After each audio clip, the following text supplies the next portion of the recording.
Chapter 16. "Melanie!" Bobby cried. She smiled back at him, that strange amused smile, her face half hidden in shadow. "Melanie! You!" he cried. She rolled down her window. Loud music floated out from inside her car. "Bobby, hi! I thought that was you," she called. She sounded too cheerful, he realized. Since when was she so friendly? She'd been angry with him since he started dating the Wade twins. He hopped over a puddle to her car and rested both hands on the door, peering in at her. She clicked off the radio. The sudden silence seemed louder than the music. "I'm on my way to Arnie's," she volunteered. "But I had to stop and pick up something for my mom. I thought I saw you from way back there, and—" She stopped suddenly, raising her eyes over his shoulder. "Bobby, your car!" she cried. "What happened to your tires?" Phony, phony, phony, Bobby thought. Does she really think I'm going to buy that wide-eyed innocence? "Someone cut them," he murmured, studying her with his eyes. "Huh?" Her mouth dropped open. "You mean—" "Someone cut them all up," Bobby said unhappily. "Can I have a lift?" She nodded her head. "Sure, jump in." She stared hard at his car, resting so low on its wheels. "What a lucky coincidence that I came by," she said as he lowered himself into the passenger seat. "Yeah, what a coincidence," Bobby murmured bitterly, and slammed the car doors shut. After school on Monday, Bobby dropped his backpack into his locker, then started to the music room to rehearse with the band. Arnie had called him on Saturday with the news that he and Paul wanted to change the name of the group to Desperados. Bobby didn't see any point in arguing. "We're going to look like total dorks in front of the entire school on Friday," he told himself. "It doesn't matter if we call ourselves Desperados or the Rolling Stones." On Sunday, he had spent a lot of time thinking about Melanie and the slashed tires. At first, he was convinced that she was responsible. "She's so jealous of the twins," he told himself. "She wants me back. The kid is so desperate she's out of her head." But after a lot of thought, Bobby decided he was wrong. Melanie and Arnie seemed pretty happy together. She didn't want to go back to Bobby. Melanie, he knew, was a good friend of Bree's and Samantha's, and Melanie had certainly been angry that Bobby was secretly dating them both. "But is Melanie upset enough about it to slash my tires?" Bobby wondered. "Does she really care that much?" His answer was no. No way. Girls aren't strong enough to cut tires that deeply, Bobby told himself. Girls don't know how to handle knives. No way. It had to be someone else, Bobby decided. But who? He hadn't a clue. Halfway to the music room, he stopped to kid around with some guys from the basketball team. Then he saw Bree across the hall. He waved to her, and she waved back. "Wait up," he called. She disappeared into the auditorium, probably hurrying to chorus practice. He turned the corner and nearly collided with Samantha. "Hey," he called out. "How's it going?" "I saw you chasing after Bree," Samantha said, eyeing him coldly. "You're not really falling for her, are you?" "Huh?" He scratched his head and flashed her his best innocent smile. "No way, Sam." Her expression softened. She grabbed his arm. "Come with me. Hurry." He pulled away. "I'm late for practice." "It'll only take a minute," she told him. She tugged on his hand. "Come on, I won't bite." A sly smile crossed her face. "Or maybe I will." She pulled him up the stairs and down the nearly empty hall to the science lab in the back. The door was shut. She grabbed the knob and pushed it open. "Your science project?" Bobby asked. "Is that what you wanted to show me?" She nodded. They stepped into the large room. The lights were off. Bobby reached for the light switch, but she grabbed his hand. Then she pressed him against the wall and kissed him. A long, passionate kiss. When she finally pulled her face away, they were both breathless. "I like your project," Bobby choked. "You get an A." She giggled and squeezed his hand. Bobby could hear his two monkeys chattering excitedly.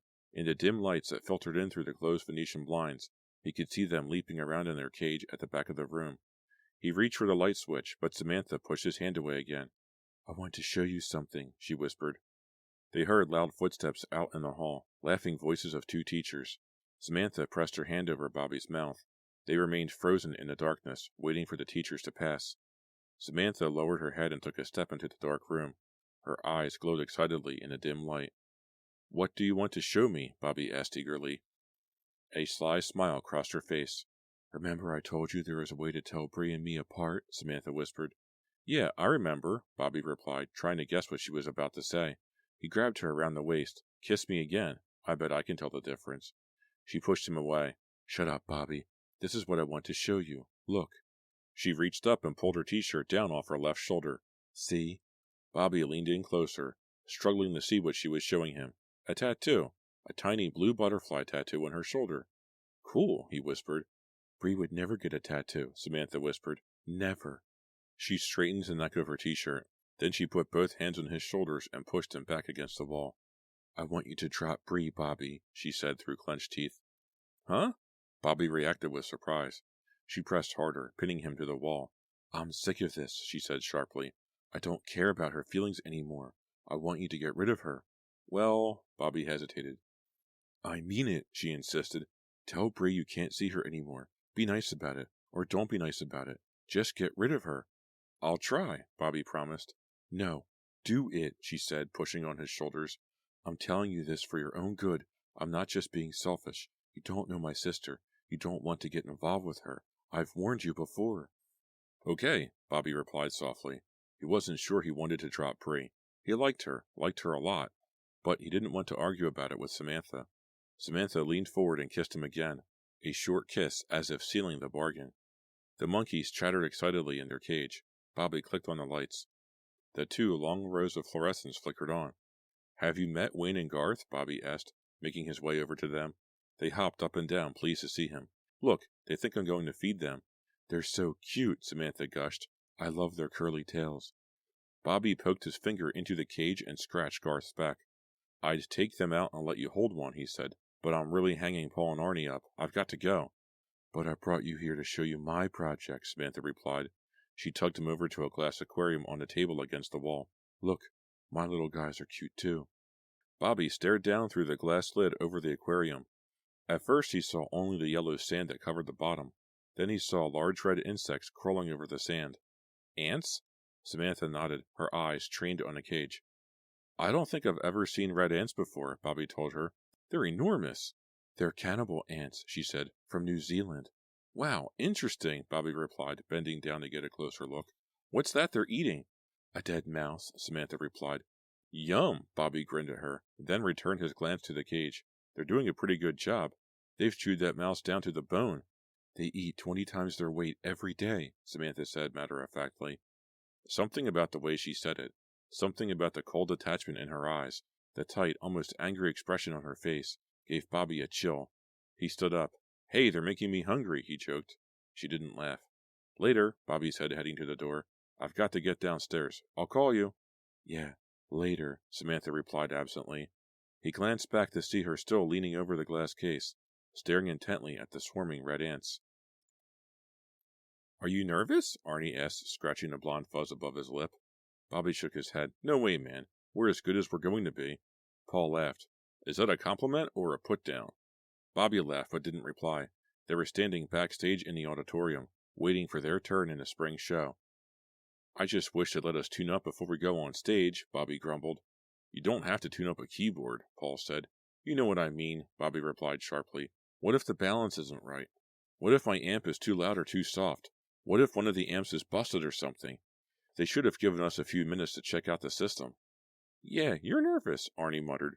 He tapped his drumsticks against the tile wall, tapping out a rapid rhythm. We're on next, Paul informed them, right after the gymnastics demonstration. Are they going to pull the floor mats away so I have room to move? Bobby demanded. Paul groaned. You're not going to dance around again, are you? I thought we agreed. Whose band is this? Bobby interrupted angrily. No one named you leader, Paul. We don't have a leader, remember? Arnie chimed in, stepping between Bobby and Paul. We decided. We also decided we didn't want Bobby prancing around like a rooster, Paul shot back. Is my hair okay? Bobby asked Arnie, ignoring Paul. How does this look? He turned up the collar of the bright red shirt he was wearing. Looking good, Arnie replied, giving Bobby a thumbs up. Bobby saw Kimmy Bates just then, leaning against the open stage door, glaring unpleasantly at him. What's her problem? He asked in a low voice. He glared back at her. What's she staring at? I don't think she likes you, Paul commented, grinning. Kimmy's been bad-mouthing you all around school. Who, me? Bobby stared at her across the dark backstage area. She didn't move away from the shadowy doorway. Kimmy's been telling everyone that you're a sexist pig, Paul said.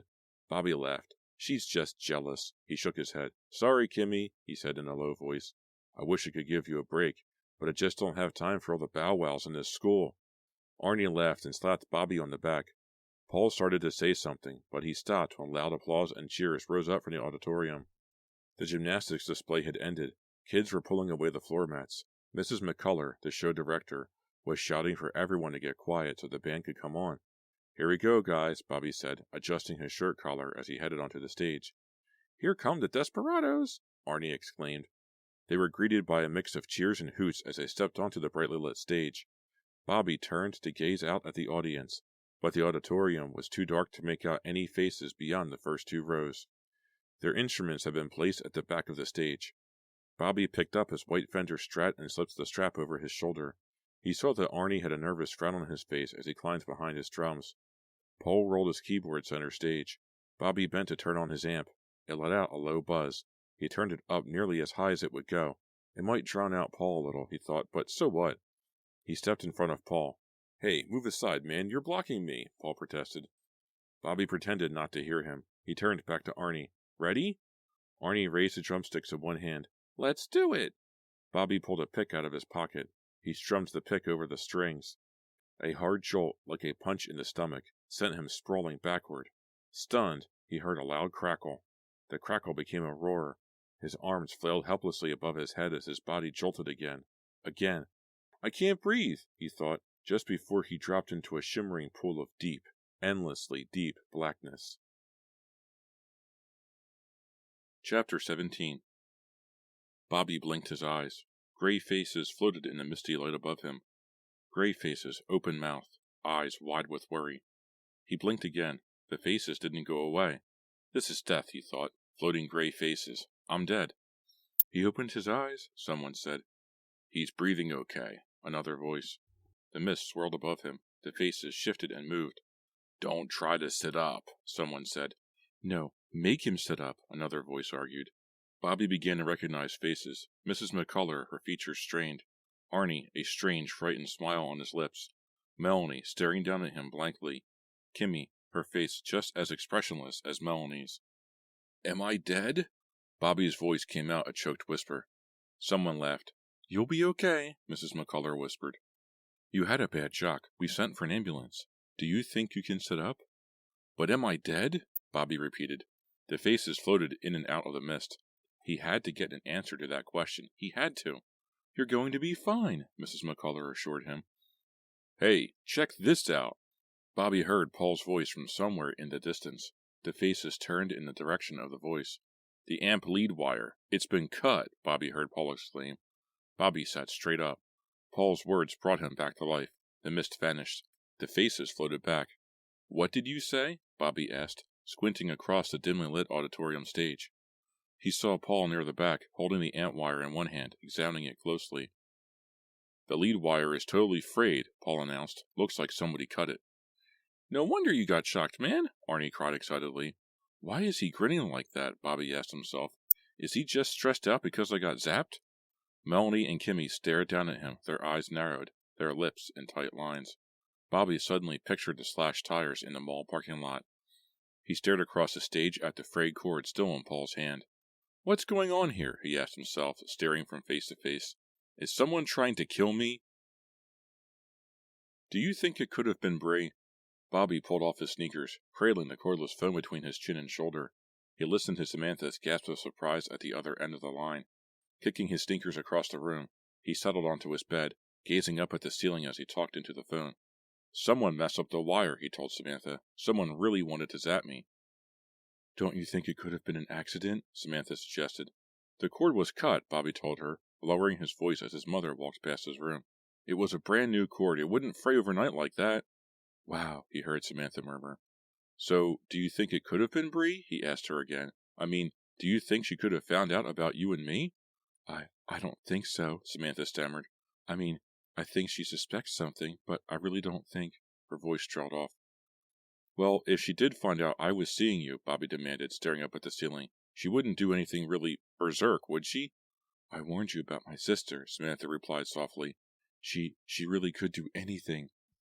Bobby started to reply, but a sound at his door made him stop and turn around. "Bree!" She was standing just inside his room, eyeing him intently. Bobby's breath caught in his throat. How much had she heard?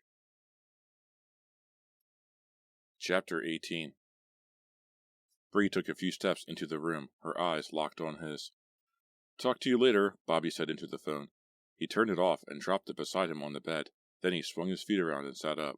Bree, hi! How'd you get in? Your mom let me in, she replied. Who were you talking to, Bobby? Just Arnie, he lied. He studied her face, trying to read her expression, trying to figure out how much of his conversation she had overheard. Are you okay? She asked. He nodded. Yeah, I'm okay. Still a little shook up, I guess. Oh, I was so worried, Bree cried with sudden passion. She dropped down beside him on the edge of the bed and grabbed his hands. I was so worried, Bobby, so worried. When I saw you collapse on the stage, I thought... I'm okay, really, Bobby insisted. Was Bree being sincere, or was she putting on an act? She threw her arms around his neck and started to kiss him. Oh, Bobby, she whispered, you mean so much to me, so much to me. Bobby leaned over the bright yellow counter and sipped his Coke through a straw. Arnie, on the stool next to him, slapped him hard on the back, nearly making him spill the glass. Good guitar solo, man, Arnie choked. It was a little too short, though. Bobby glared at his friend. Not funny. Hey, short, Arnie cried. Short, get it? I made a pun and I didn't even know it. You're not funny, man, Bobby insisted moodily, swinging his weight around on the round stool. Give it up. I could have been killed, you know? Arnie spun around to face Bobby. I doubt it, man. Not enough power in that amp to kill you. Come on, what happened to your sense of humor, Bobby? They were sitting side by side at the counter at the corner, a popular hangout for Shadyside High students. It was a summer hot Monday afternoon. The booths were jammed with laughing, shouting kids. Bobby and Arnie were the only ones at the counter. I'm through with the band, Bobby muttered, avoiding Arnie's eyes. Hey, no way, Arnie cried. You'll get a new guitar and... You don't get it, Bobby snapped, scowling at his friend. I think someone tried to electrocute me. No matter what you say. Someone is out to get me, man. First my tires, then my guitar. I've got to be real careful. Strong hands grabbed his shoulders from behind. Bobby screamed. He heard loud laughter. He spun around to face David Metcalf, a big ox from the Shadyside wrestling team, grinning down at him. Hey, Bobby, I love your band, David declared. You guys know any other numbers? He let out a high-pitched laugh and squeezed Bobby's shoulders again. Bobby glared angrily at him. How come it's so funny that I almost got fried? What's the funny part? David didn't answer the question. What do you guys do for an encore? Blow up the school? Laughing and shaking his head, David hurried to catch up with his pal Corey Brooks at a booth near the back. Glad you're okay, man, he called back to Bobby. Funny guy, Bobby murmured sarcastically. You can't quit the band, Artie insisted. Hey, there's Melanie. Tell her to sit here, okay? I forgot to call home. Be right back. Arnie waved to Melanie, then hurried to the phone booth at the back of the restaurant. Melanie made her way down the long counter. She let her backpack slide off her shoulder to the floor and lowered herself on the empty stool next to Bobby. You okay? Yeah, fine, Bobby replied curtly. Maybe someone is trying to tell you something, she said smugly. He glared at her, then took a long sip of Coke. Like what? Like stop dating both Wade twins at once? The waitress mopped the countertop in front of Melanie. Melanie asked for fries and a Sprite. Bobby rolled his eyes. Like to repeat yourself much? He asked her sarcastically. She frowned at him, leaning forward on the yellow counter. The door opened behind them, letting in a blast of warm air. Look, she said softly. I've known the Wade twins since elementary school. Thought they just moved here, Bobby interrupted. He made slurping sounds with a straw, tossed the straw on the counter, and tilted the glass to his mouth to chew the ice. They did, Melanie continued, but our parents have been friends forever. Our moms went to college together. Why are you constantly on my case? Bobby demanded. What business is it of yours? I remember what it was like to be hurt by you, Melanie said, lowering her eyes. I just don't want to see them hurt. They're big girls, Bobby told her. They can handle it. Bobby, you don't know what you're saying, Melanie said heatedly, glancing around the crowded restaurant. Look, your tires have been cut, your guitar was tampered with. Bobby grabbed her wrist. What do you know about that, Melanie? He demanded. What did you have to do with it? Huh? Me? She jerked her arm free. Me? I don't know anything about it. I'm just trying to be a friend. A friend? Bobby's expression softened. Oh, I get it.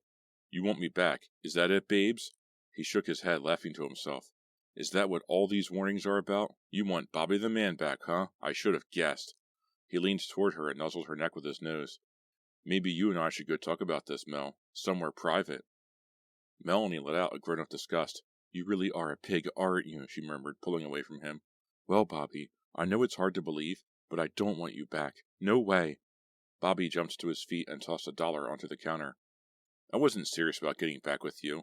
I was just trying to make you feel good. Tell Arnie I said bye." He turned and strode out of the restaurant without looking back. After dinner, Bobby drove to Fear Street. Samantha met him a few blocks from her house. She climbed in beside him and gave him a kiss on the cheek. "Where are we going?" she asked. "I thought we'd just cruise around," he replied. "Your mom didn't mind you going out on a school night?" "She wasn't home," Samantha replied, settling low in the seat, resting her knees on the dashboard over the glove compartment. She was wearing a silky blue tank top over white tennis shorts. "Bree wasn't home either. I think she and Mom went somewhere." Bobby guided the car off Fear Street and onto Old Mill Road. "I didn't have much homework," he explained, his eyes on the road, "and I didn't feel like sitting home. I've been kind of restless lately, stressed out." "Poor baby," Samantha murmured. "I figured you were probably bored too," Bobby said. "You figured right," she replied, smiling at him. Bobby turned up the air conditioner. Even though the sun had gone down, the air was still hot and damp. There was no breeze at all. The trees they passed were still as death. "You're very quiet tonight," he told her as the trees ended and flat fields, one after the other, rolled past the windows. Samantha sighed. "Just thinking." "Thinking about me, I hope," Bobby teased. Then he added, "I've been thinking too, Samantha, about your sister." Samantha's eyes grew wider. She turned to him. "About Bree. What about her?" "Did she say anything to you about my guitar? About what happened at the spring show?" Samantha bit her lower lip thoughtfully. "No, not a word, Bobby. But she never talks about you to me. Bree and I haven't been talking as much as we used to. I guess you know why." Samantha turned her face to the window. "Well, do you think Bree might be the one who—" Samantha placed her hand over Bobby's to stop him. "Let's not talk about Bree tonight, okay? I really don't want to talk about her." Bobby glanced at her. "Okay, no problem," he said. "Samantha is acting very strange tonight," he thought. "It's not like her to be so quiet, so moody." "I just want to ride and ride and ride," Samantha declared, shutting her eyes and resting her head against the seat. She scratched her arm. And as she scratched, the slender strap of the tank top dropped, revealing her left shoulder. Bobby turned his eyes from the windshield, glanced at her shoulder, and gasped. No butterfly tattoo. No tattoo. Her shoulder was smooth and unmarked. She quickly pulled the strap back into place. But too late. Too late. Bobby had already seen the smooth, bare shoulder. He realized to his horror, this is not Samantha. Chapter 19. Bobby's heart pounded. He struggled to concentrate on his driving and keep the car in the lane. He watched her reach out to turn on the radio. It came on with a loud blast. She laughed and turned down the volume. "Where's your tattoo?" Bobby asked. "What?" His question, he realized, had been drowned out by the loud music. "What station is this? Q100? She demanded. He could barely hear her over the music, a reggae rap song. "Have you seen the video for this song? It's so weird." "Your tattoo," he repeated. "Samantha, you—" "What?" She couldn't hear him. Was it Bree or Samantha? Bree or Samantha? Samantha had the butterfly tattoo, so this girl had to be Bree. Bree had taken Samantha's place. Bree was pretending to be Samantha. That meant that Bree knew. Bree knew about Bobby and Samantha. A dozen questions jammed Bobby's head at once. Did Samantha know that Bree knew? Did Samantha know that Bree was taking her place tonight? What did Bree plan to do? Why was Bree doing this? He accidentally swerved the car onto the soft shoulder and bumped along the tall grass. Trying to shake all the questions from his head, he guided the car back onto the road. "I've got to find out some answers," he decided. He slowed the car, pulled it onto the grassy shoulder, and stopped. Then he clicked off the radio. She smiled at him, a devilish smile. "Bobby, parking so early? What do you have in mind?" She started to lean toward him, shutting her eyes and raising her face to kiss him. "You're Bree, aren't you?" he said. Her eyes opened wide. She pulled her head back. "Huh? You're Bree, aren't you?" Bobby repeated, staring intently at her. She laughed. "Bobby, are you still in shock or something? Can't you tell us apart after all this time?" "Yeah, I can," Bobby told her, "and I know that—" "Are you totally losing it?" she demanded shrilly. "I told you Bree wasn't home. You know Bree doesn't know about us." She let out an angry sigh. "I don't believe you, Bobby. I really am hurt. How can you think I'm my sister? I mean, is that all I mean to you? Just one of the Wade twins? It doesn't matter which one?" She had tears in her eyes. He could see she was about to explode. "But what about the tattoo?" he burst out. Her face twisted in surprise. "Tattoo? What tattoo?" "Bobby, I'm really worried about you. That shock. I think it did something to your brain. The tattoo on your shoulder, Bobby insisted. You want me to get a tattoo on my shoulder? Samantha asked, bewildered. She touched her shoulder. My parents would kill me. Why do you want me to get a tattoo? Bobby stared at her, confused thoughts spinning through his head. But, Samantha, are you sure I'm not Bree? She snapped angrily. Oh wow, Bobby thought. I'm in major trouble now. She's getting really steamed. How do I get out of this? Sorry, he muttered. Maybe my brain was fried, Samantha. Let's forget the whole thing, okay? He reached for her, but she leaned back against the passenger window. Just take me home, okay? She asked, tears in her eyes. I'm really hurt, Bobby. Really hurt. Just take me home. Now. The next morning he saw Bree and Samantha outside their homeroom. They were standing close together talking heatedly, both talking at once, both gesturing with their hands. They stopped the instant they saw him. Hey, how's it going? He called, waving to them. Looking good. They murmured replies. Were they talking about me? He wondered. Is that why they stopped the moment I appeared? Were they discussing who's going to go out with me next time? He asked himself bitterly. He had spent hours the night before, lying in bed, trying to puzzle out the mystery of the tattoo. Finally, he had fallen into a fitful sleep, nothing resolved. He made his way past them and headed to his locker to pick up some books. It was nearly time for the first bell. The halls echoed with slamming locker doors, laughter, and early morning conversations. Bobby saw the sheet of white paper first. It was taped to his locker door. As he moved closer, he saw that it was a note. This is you inside. The words were large, printed in big block letters with a red marker. As he gaped at the note, an unpleasant odor invaded his nostrils. Something smells here, he thought. Something smells really bad. Where was it coming from? Inside his locker? Holding his breath, Bobby turned the combination lock, pulled open the door, and gasped. He saw the dark blood first, the dark blood smeared on the locker walls. Then he lowered his gaze to the locker floor and saw the monkey's head. Cut off just below the chin, the monkey head rested in a dark puddle of blood. Its tiny black eyes stared up lifelessly at Bobby, its mouth frozen open in a silent cry of terror and pain.